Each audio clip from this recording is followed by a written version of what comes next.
Magandang araw mga kamahistorya.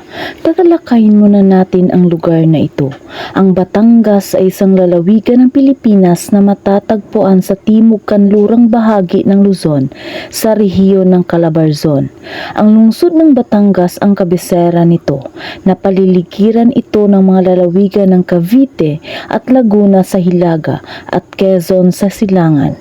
Pagtawid sa Verde Island Passages sa timog, matatagpuan ang Mindoro at sa kanlura naman ang Timog Dagat China. Isang Batangas sa pinakasikat na destinasyong panturismong malapit sa Kalakhang, Maynila. Maraming mga magagandang baybayin ang lalawigan at kilala sa magagandang puok sisiran o diving spots. Kasama ang Anilaw sa Mabini, ang Pulo ng Sombrero sa Tingloy, Pulo ng Ligpo sa Bawan.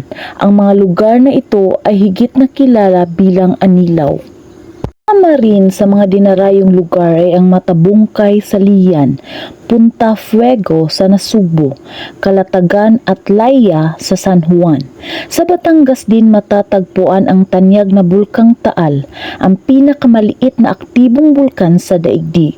Nasa Batangas ang ikalawang pinakamalaking daungang pandaigdig ng Pilipinas, sunod sa Kalakhang, Maynila.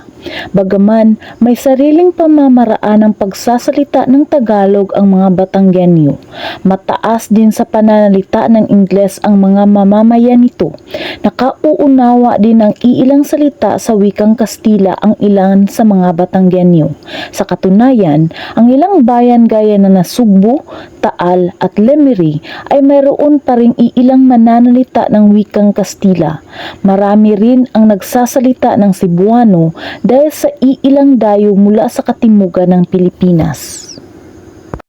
Magkahalong kapatagan at kabundukan ang lalawigan ng Batangas, kung saan matatagpuan din ang pinakamaliit na bulkan sa daigdig, ang Bulkan Taal, na may taas na 600 metro na nasa gitna ng lawa ng Taal.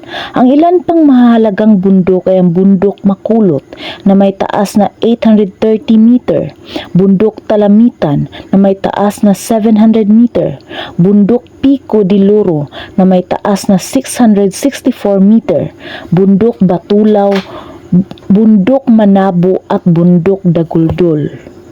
Pa nakapag-subscribe sa ating channel, maaari bang may like, share at subscribe.